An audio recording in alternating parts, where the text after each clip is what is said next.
Assalamualaikum warahmatullahi taala wabarakatuh. Alhamdulillahirabbil alamin. Assalatu wassalamu ala asyrafil anbiya'i wal mursalin wa ala alihi washabihi ajmain. Rabbis shrahli sadri wa yassirli amri wahlul 'uqdatam min lisani yafqahu qawli. Ya Rabbana zidna ilman warzuqna fahman. Baiklah sahabat sekalian, bertemu kembali kita pada malam hari ini dalam rangka ngaji buku Falsafah Hidup Hamka, yang pada malam hari ini kita membahas eh, contoh kesopanan dalam Islam, yang merupakan subbab yang kedua dari bab 4 tentang adab kesopanan, yaitu ada beberapa contoh. Ini kita masuk pada contoh yang kedua, yaitu judulnya jangan merusak hubungan. Nah, di sini Profesor Dr. Hamka memulainya dengan eh, dua ayat Al-Quran dalam surat Al-Hujarat, yang artinya sebagai berikut. Wahai segala orang yang beriman, janganlah merendahkan suatu kaum akan satu kaum. Sebab boleh jadi adalah yang direndahkan itu lebih baik daripada yang merendahkan. Dan jangan pula perempuan berbuat demikian kepada sesamanya perempuan. Karena boleh jadi yang direndahkan itu lebih baik daripada yang merendahkan. Janganlah kamu memfitnah akan dirimu, dan janganlah kamu memberikan gelaran yang buruk, karena seburuk-buruk nama ialah fasik sesudah iman. Dan barang siapa yang tiada taubat, itulah orang yang aniaya. Wahai orang-orang yang beriman, jauhilah olehmu banyak sangka-sangka, karena sesungguhnya sebagian sangka-sangka itu dosa semata. Dan jangan kamu suka mengintip-intip orang lain, jangan mengumpat menggunjing setengah kamu kepada yang setengahnya. Adakah suka seorang kamu menelan daging saudaranya yang telah menjadi bangkai, lalu kamu membenci akan dia? Dan takutlah kamu sekalian kepada Allah.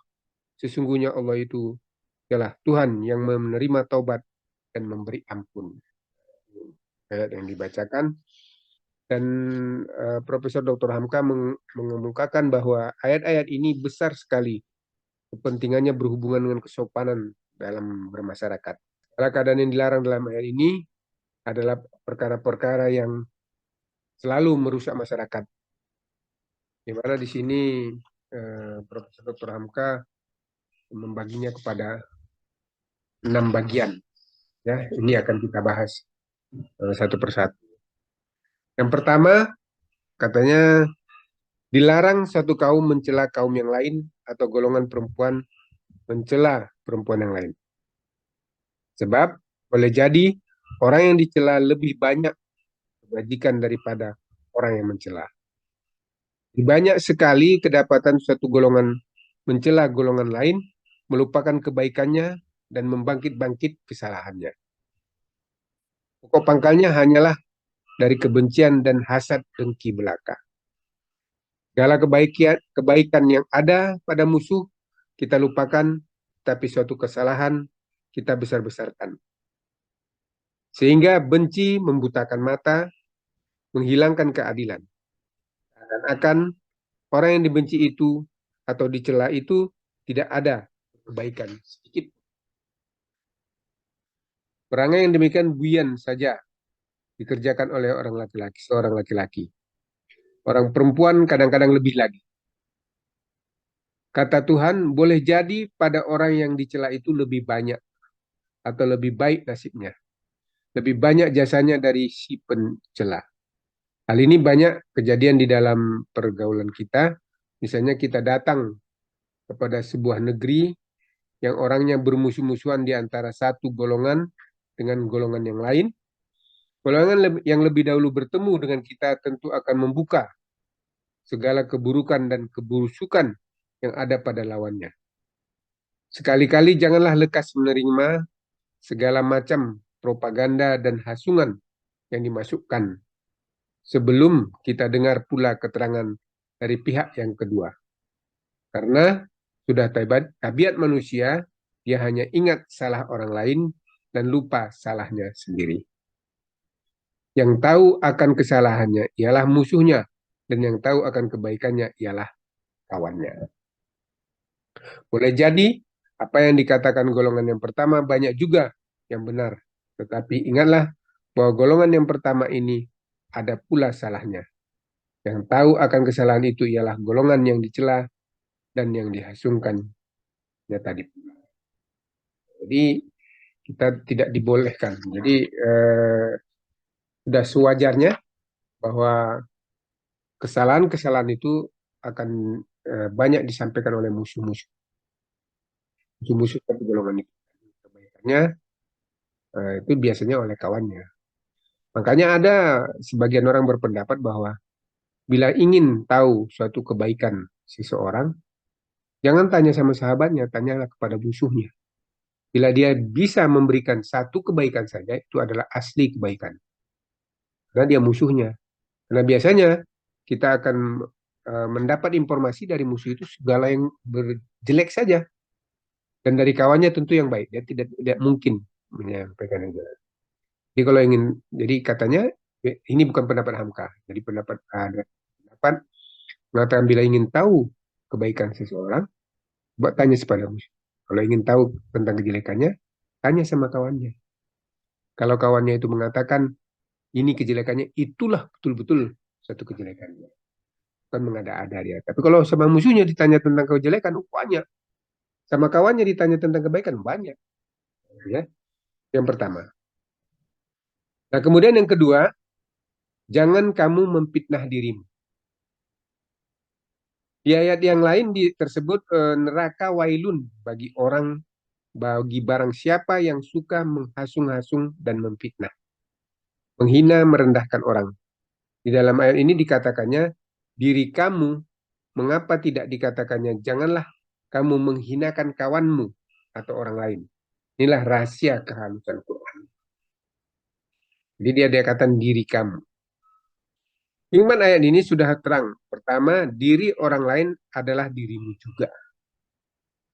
Di dalam Quran ada beberapa ayat yang begitu maksudnya. Misalnya, janganlah kamu bunuh dirimu.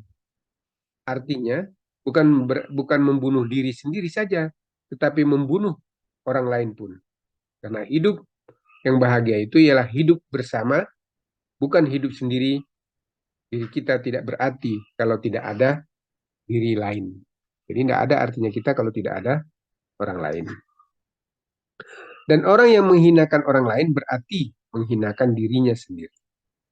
Sebab dengan perbuatannya menghinakan orang, sudah nyata lebih dahulu bahwa dialah yang hina. Orang yang tidak suka menghormati orang lain, artinya ialah orang yang tidak terhormat.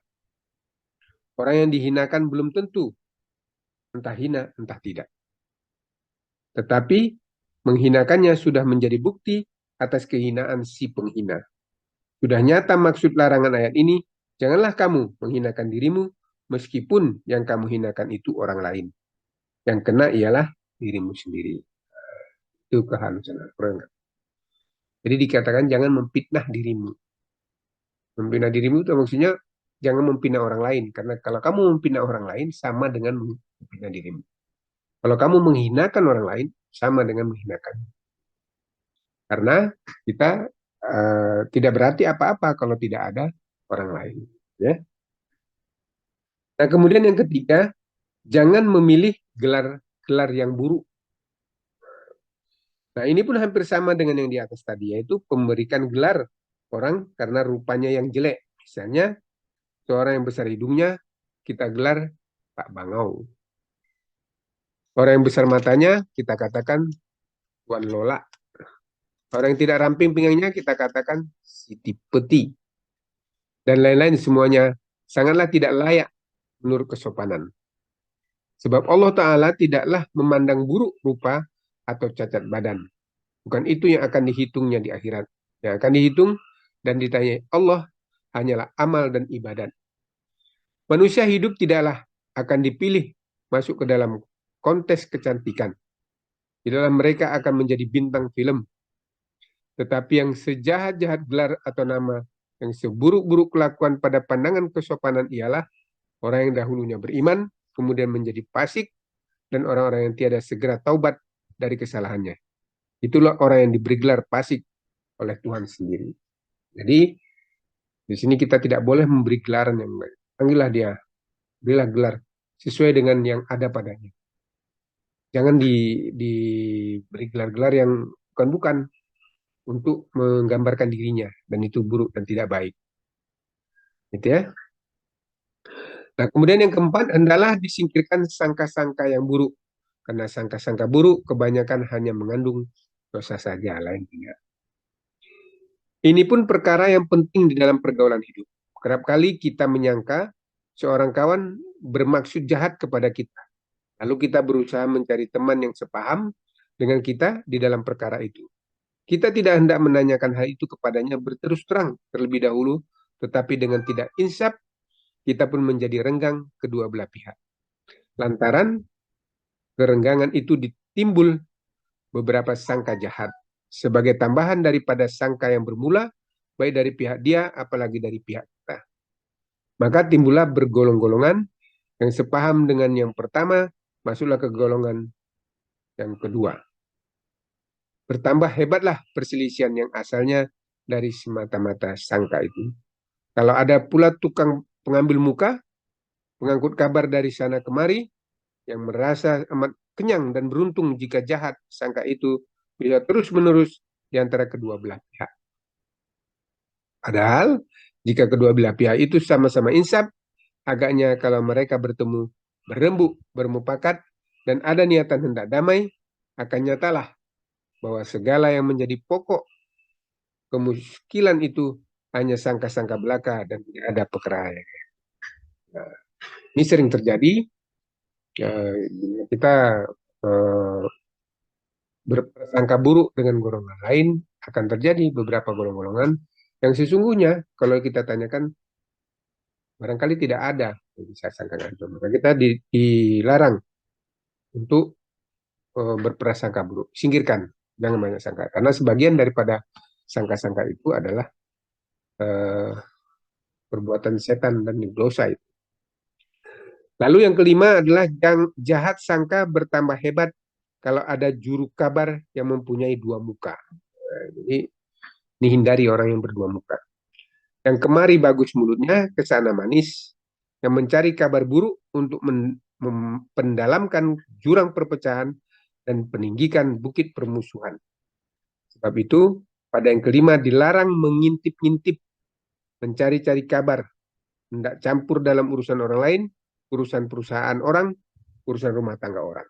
Nah, ini dilarang. Perkara orang. Nah, tukang intip dan memilih kabar busuk bisa digelari cicungu.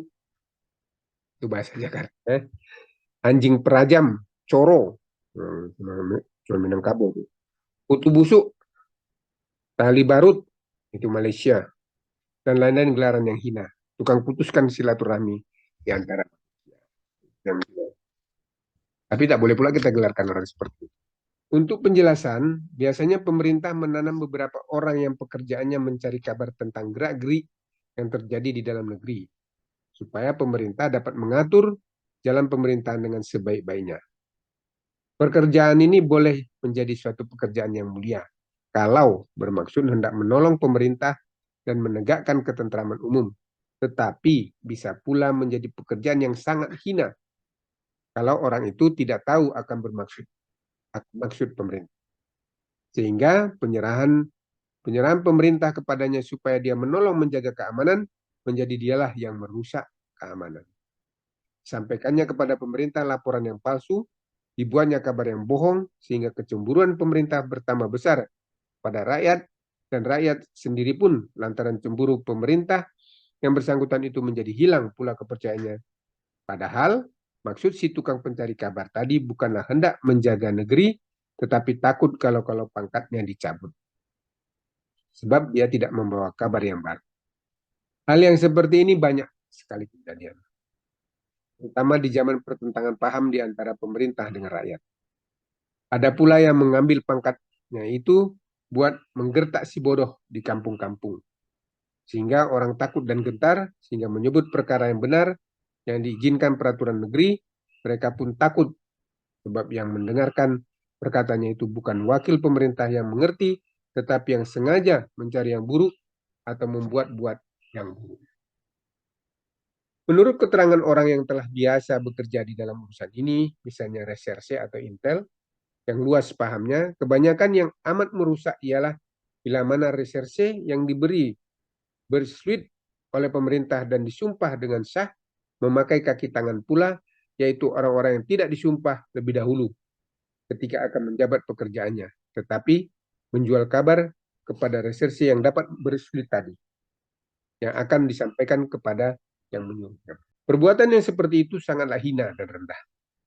Itulah yang dilarang oleh ayat tadi sekeras-kerasnya, sebab dapat merusak hubungan sama-sama manusia. Dan dilarang oleh pri kemanusiaan. Orang itu telah menghilangkan rasa kemanusiaan karena maksud pemerintah mengadakan badan penyelidikan politik negeri, politik intelligence, bukan akan mengacau negeri, tetapi akan menjaga keamanan. Segala yang kita terangkan di atas itu adalah kejahatan zaman Belanda itu ada. Sekarang tak ada. Suka mengintip-intip. Nah, yang keenam, jangan suka membicarakan aib dan celah saudaramu di belakang.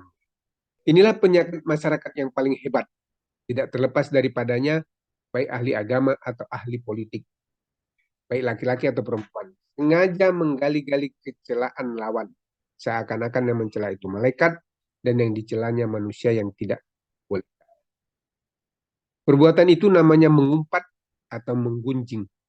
Gunjing pada orang yang tidak beradab menjadi perhiasan duduk. Perbuatan itu di dalam ayat ini disamakan dengan makan bangkai kawan yang digunjing itu. Enakkah bangkai manusia? Tentu semuanya menjawab tidak enak. Maka perbuatan membuka aib orang di belakangnya adalah lebih hina dari makan bangkai.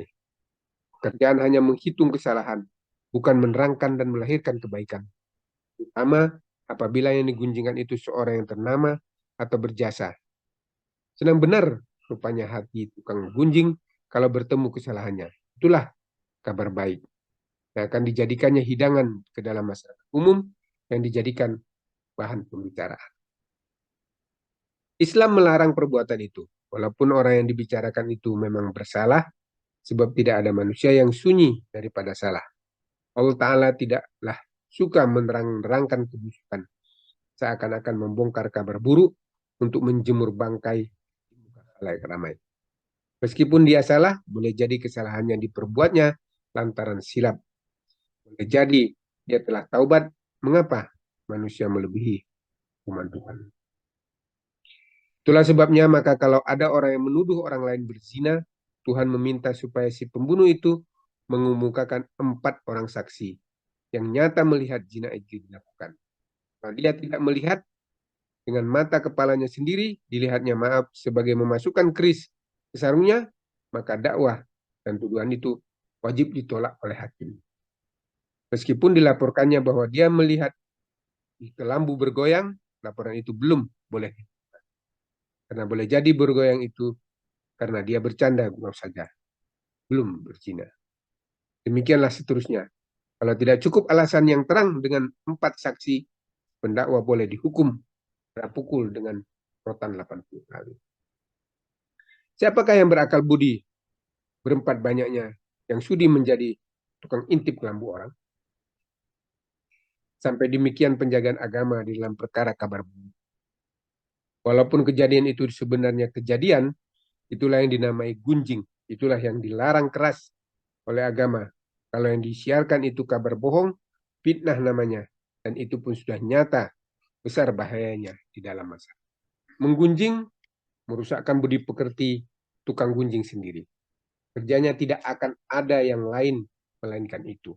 Perempuan yang tidak terdidik, yang biasa menganggur, apabila ziarah ke rumah kawannya, itulah pekerjaannya. Membukakan aib celah orang lain. Sekali-kali tidak terbuka hatinya, hendak melihat aib celahnya sendiri. Tidak teringat olehnya, hendak memikirkan, adakah agaknya orang yang diburuk-burukkannya itu berbuat baik, atau semata salah sajakah dia. Di zaman modern ini, di surat-surat kabar dapat menjadi pendidik rakyat, tetapi dapat pula jadi alat menyesatkan rakyat karena dipenuhi dengan gunjing. Wartawan mempunyai tugas berat dalam mengendali budi rakyat. Itulah sebabnya maka dahulu pekerjaan menjadi orang surat kabar dan menjadi pokrol dipandang orang pekerjaan hina. Sebab tukang surat kabar hanya mencari rahasia rumah tangga orang buat dibeberkan di surat kabar. Pokrol bergelar pokrol bambu. Sebab kosong di dalam, keras di luar. Perkara yang salah hendak dibelanya dan dijanjikannya akan menang dan bebas kalau dia yang menolong. Asal bayar sekian. Jadi dia preman lah, ada kata preman. Jadi di perkara-perkara ada 6 tadi ya. Ada hal-hal yang harus kita lihat. Nah demikianlah beberapa larangan yang tersebut di dalam kedua ayat itu. Di akhir ditutupnya dengan peringatan menyuruh kita kalian bahwa bertakwa kepada Allah. Karena dengan takwa itu kesopanan kita akan terbentuk. Kita akan tahu sendiri memilih mana pekerjaan yang terpuji dan mana yang bersalah. Mana yang diridhoi Tuhan dan mana yang dibencinya. Dan lagi, kalau telah diatur ketakwaan batin kepada Allah, kita pun bisalah memilih jalan yang baru di dalam hidup. Yang lebih lurus menuju Tuhan. Sehingga kesalahan yang lama dapat diampuni dan diberinya. Setelah itu disuruhkan oleh Quran supaya membalas kejahatan dengan kebaikan. Membalas kesalahan dengan maaf. Dosa dengan ampunan. Dengan berbuat demikian, kita akan merasa sendiri di dalam jiwa kita bagaimana besar kemenangan yang kita peroleh, yaitu dapat mengendalikan hawa nafsu dan memadamkan kemarahan. Dengan jalan demikian, musuh akan berubah menjadi teman. Orang yang tadinya benci akan menjadi sayang. Dalam ayat suci Al-Quran disebutkan di sini yang artinya tidaklah sama kebaikan itu dan tidak pula kejahatan. Tidaklah segala serangan dengan jalan yang sebaik-baiknya, maka pada waktu itu kelak permusuhan yang ada di antara engkau dengan dia akan bertukar menjadi persahabatan yang paling karib. Tetapi tidaklah sanggup menempuh perjuangan begini, melainkan orang-orang yang sabar. Dan tidak pula sanggup menempuhnya, melainkan orang-orang yang mempunyai kemauan besar. Memang sulit membelokkan seorang musuh menjadi kawan. Seterus menjadi sahabat, memadamkan kemarahan hati, dan merubah muka marah dengan senyum, memberi maaf kesalahan sehingga udara yang tadinya mendung menjadi terang benderang. Memang susah melakukan itu. Itu hanyalah pekerjaan orang-orang yang hatinya memang hati wajah. Budinya budi emas, yaitu orang yang mempunyai kemauan besar dan cita-cita mulia. Memang susah, tetapi menempuh kesusahan itulah yang harus kita coba untuk kemuliaan jiwa kita. Jadi untuk menjadi suatu kebaikan itu memang, apalagi orang yang sudah berbuat salah, kita harus memaafkannya. Ini hanya orang-orang yang berhati mulia yang bisa melakukan itu. Nah, demikian tadi dalam kita menjalin hubungan dengan orang lain ada beberapa hal yang harus kita yang pertama, dilarang satu kaum mencela kaum yang lain. Kemudian yang kedua, jangan memfitnah dirimu. Artinya jangan memfitnah dirimu, jangan memfitnah orang lain. Kalau memfitnah orang lain itu sama dengan memfitnah dirimu. Hina orang lain itu sama dengan memfitnah. Yang ketiga, jangan memilih gelar-gelar yang buruk. Jadi orang-orang itu panggillah dia sesuai dengan namanya. Jangan diberi gelar-gelarnya. Dan kemudian jangan punya sangka-sangka buruk. Banyak sangka-sangka tak baik. Tidak boleh bersangka buruk. Kemudian yang kelima, jangan mencampuri urusan. Jangan sangka bertambah hebat kalau ada juru. Ini jangan mengintip-intip ya. Jangan mengintip-intip perkara. Cari-cari informasi. Datang ke kaum, cari-cari informasi. Yang terakhir, yang keenam, jangan suka membicarakan aib dan celah saudara. Ya, bila kita ketemu orang lain yang kita ceritakan itu jelek. sama dengan memakan bangkai. Nah, baik itulah contoh kesultanan. Itu ini bagaimana kita eh, menjaga hubungan di dalam masyarakat, dalam eh, melihat contoh-contoh kesultanan. Saya kira demikian, mudah-mudahan bermanfaat. Lebih dan kurang mohon maaf. Bila itu topik walidayah. Assalamualaikum.